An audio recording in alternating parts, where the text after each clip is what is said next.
started out as a foster 4 years ago, and I have been a board member for 3 years.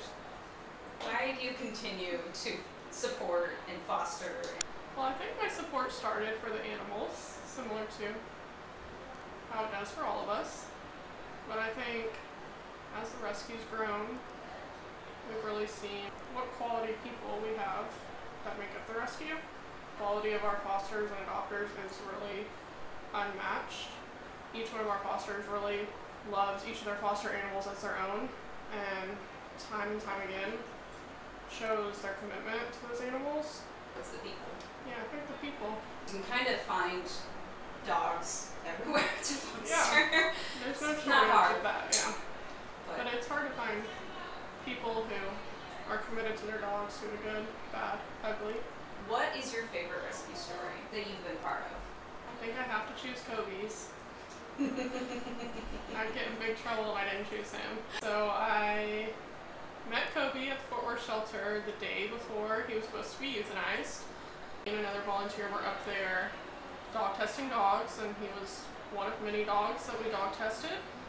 And that next morning, about an hour before he was going to be euthanized, I realized no one was coming to save him. And if I wanted him saved, I was going to have to be the one to do it.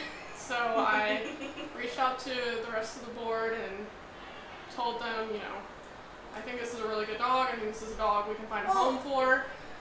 And they immediately tagged him. I went and picked him up at the shelter that day. We didn't have a foster for him, so I was taking him to boarding. I go and drop him off at one of the boarding facilities we use, and he immediately jumps the fence and is right back standing at my side, happy as can be. So I left him there reluctantly, but I could not stop thinking about him in the next few days. So I went and scooped him up as a foster, and then fostered him for, gosh, 8 or 9 months. He got adopted once and was returned 2 days later because they said he was depressed and wouldn't come out of his crate.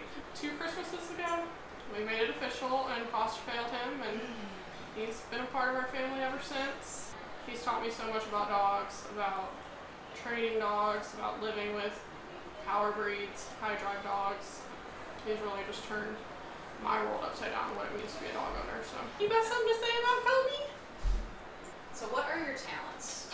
What are you good at?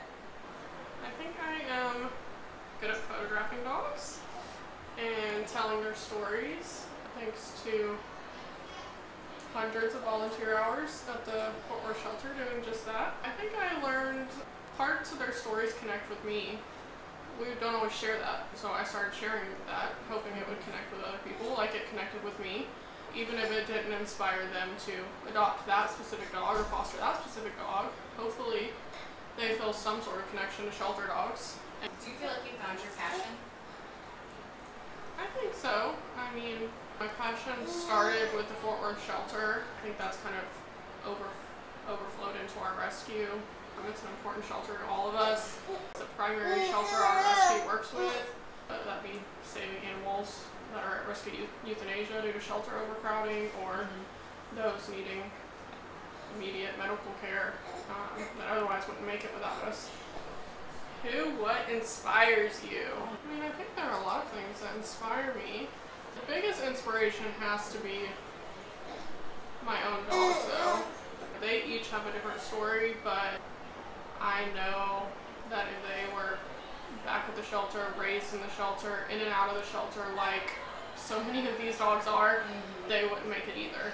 And they're amazing dogs in my home. Seeing their potential and seeing that these dogs can blossom in the right home is inspiration to kind of keep going. Would you like to add anything? Maybe biased. All of my dogs came from there, but you know, you'll find the best dogs at the Fort Worth shelter.